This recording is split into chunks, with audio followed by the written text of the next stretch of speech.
Guillermo Rizzi es profesor de Derecho Administrativo 2. ¿Qué es Administrativo 2? ¿Vos podés explicarlo en una palabra? Buenas noches. Buenas noches y gracias por estar acá. ¿Qué tal, Martín? ¿Cómo te va? Muy bien. Derecho Administrativo 2 en la Universidad Nacional de La Plata hay dos. Hay dos. Por ahora, pronto vamos a tener Derecho Administrativo 3 como materia optativa. Sí. De acuerdo al nuevo plan de estudios de la Facultad de Derecho de La Plata. Derecho Administrativo 2, lo que vemos básicamente es todos los sistemas de procedimiento y proceso que tienen que ver justamente con esta rama del derecho, ¿no? Y después cuestiones relativas a dominio público, responsabilidad del Estado. ¿Y esta rama del derecho la definís en relación con el Estado?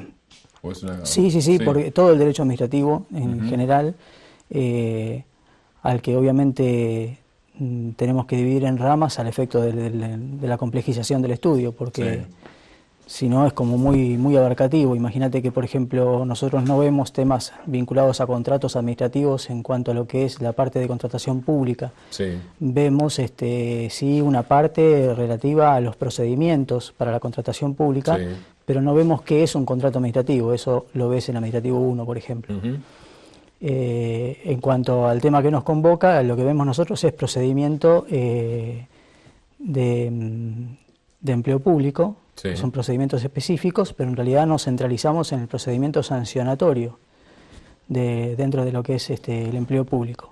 Pero cuando vos ves empleo público en general, también son temas de contratos en general que los ves en Administrativo 1 y que el día de mañana lo vamos a ver más específicamente en Administrativo 3. El nuevo esquema de la Facultad de Derecho va a ir llevando las nuevas materias que aparecen como esta, en este caso como Derecho Administrativo 3, a través de los distintos años a medida que los años vayan avanzando. Este es el primer año del nuevo plan de estudio, así que solamente tenemos materias de primer año. Así que bueno, estamos en eso, estamos en pleno desarrollo de un nuevo plan de estudio. Explícame el tema, por favor, de la... El tema que te trae. El tema de la causa, sí.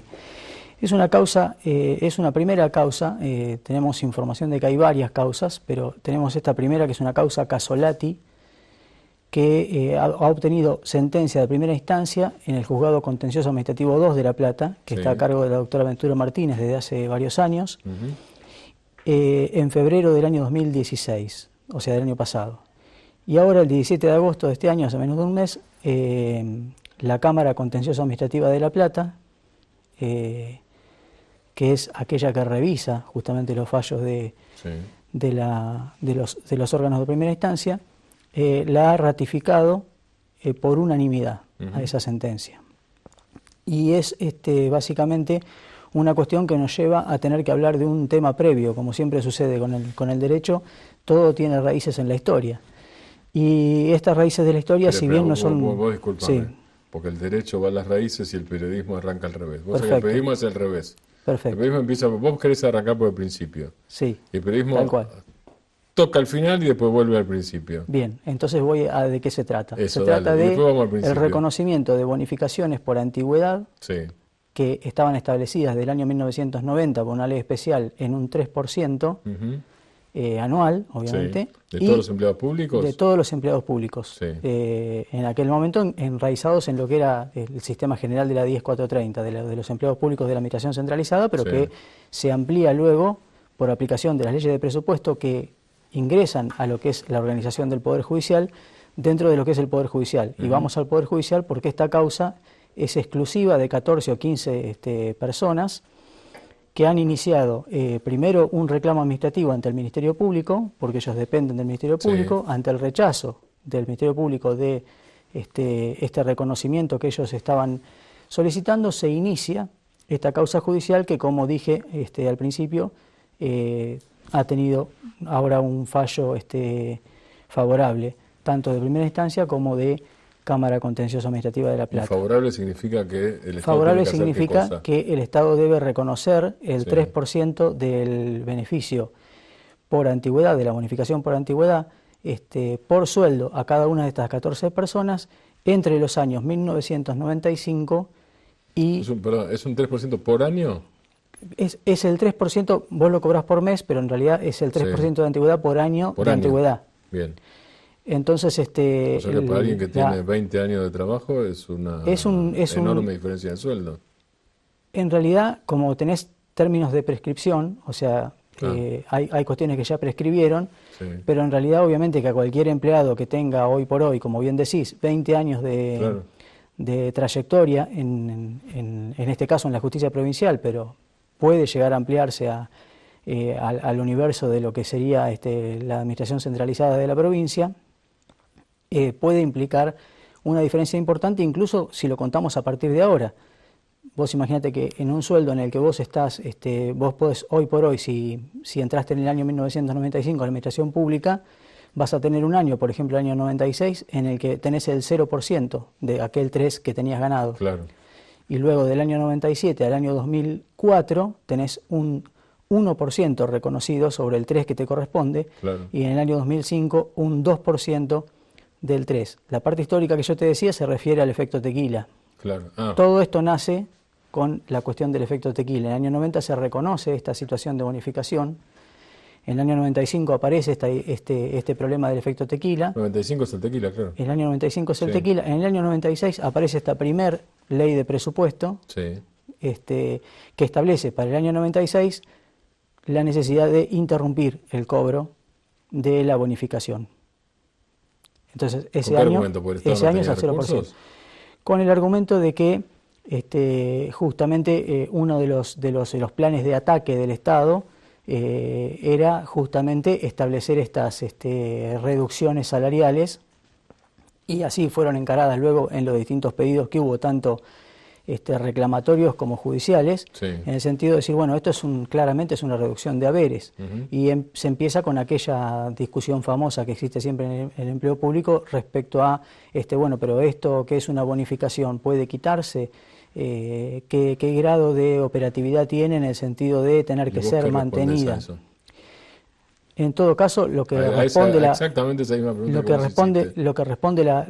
la justicia es que en la medida en que sea habitual y permanente ese cobro, no puede retirarse sin afectar en términos de reducción salarial lo que vos tenés ganado.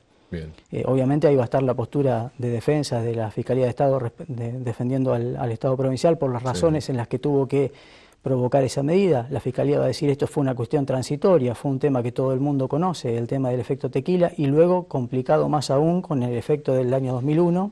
Yo no quiero empezar, no quiero empezar a hablar porque voy a dar elementos, pero 95 efecto tequila, a ver, mira, 95 efecto tequila, 97 se cae Asia, 98 se cae Rusia, 99 devalúa Brasil, 2001 crisis. Y después tenemos la crisis propia. La realidad de toda esta situación, Martín, es que las únicas leyes, la única ley de emergencia que nosotros tuvimos que afectó directamente a los empleados públicos en la provincia de Buenos Aires en estos últimos años fue la del año 2001. Y esa ley queda prácticamente fuera de la discusión de este fallo. Con lo que se analiza, lo que analiza la justicia ahora en estos fallos es año por año en cada ley de presupuesto qué se estableció. Si vos me dijiste en el año 1996, mira, vas a tener el 0, y vos me dijiste que eso iba a ser transitorio, bueno, pasaron 20 años. Yo ahora en mi sueldo de 20 años de antigüedad quiero que se me reconozca el 3% al año 96, el 3% al 97 y así en todos los años en los que se redujo, porque se supone que si era transitorio, una vez superada esa situación de transitoriedad, se puede reclamar la incorporación al salario de todo lo que se retrajo. La defensa del Estado se complica un poco por el tema de que no estaba dispuesto en ley de emergencia, sino que estaba dispuesto en ley de presupuesto. Y lo que analiza la justicia es que justamente en estas leyes de presupuesto lo que no se daban son los requisitos, los requisitos que exigen las leyes de emergencia a la luz de la doctrina y jurisprudencia de la Corte Suprema de Justicia de la Nación y de la propia Suprema Corte. Más allá de que haya o no crisis, no hay nada más regular y en todo caso previsible. Después cambian las cosas, pero no importa. En principio, no hay nada más regular, previsible y anualizado que la ley de presupuesto. Claro. No existe ninguna otra ley. Exactamente. Y es la única que vos sabés que En principio, en cada ley de presupuesto vas a tener incluso una política salarial.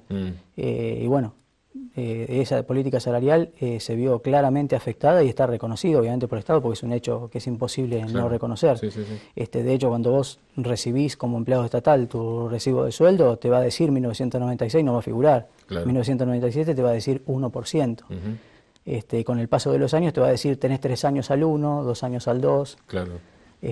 Y así hasta que lográs a partir del año 2006 nuevamente la recomposición al 3, que esa es otra de las cuestiones que también es muy interesante analizar del fallo. Es un fallo de la doctora Milanta, que concita luego la atención de los otros 2 integrantes de la Cámara, pero que, por ejemplo, en el punto 4 hace un desarrollo muy interesante de lo que es el principio de progresividad en el ámbito laboral y la aparición intensiva del artículo 39, inciso 3 de la Constitución de la provincia, que lo establece, este principio de progresividad, que, como bien dice la doctora Milanta, hay que estudiarlo a la luz del principio de no regresividad. Eso te iba a decir, hay un tema en Derecho Internacional de Derechos Humanos. Exacto, ella hace una aplicación, en ese punto 4 hace una aplicación directa de lo que es el sistema del Pacto Internacional de Derechos Económicos, Sociales y Culturales, en el que, a través de la búsqueda del derecho a un nivel de vida adecuado... en la Argentina, o derecho interno en la Argentina, en todo caso. Sí, básicamente sí. O sea que ahí para atrás no se puede ir. Cuando en conquista de derechos no se puede ir para atrás. En principio todo lo que avanzás no lo podés retroceder, para decirlo en palabras bien simples. Así que bueno, obviamente este fallo va a ser apelado por el Estado y quedaremos a resultas de lo que la Suprema Corte defina, y se verá cómo se manejan el resto de las...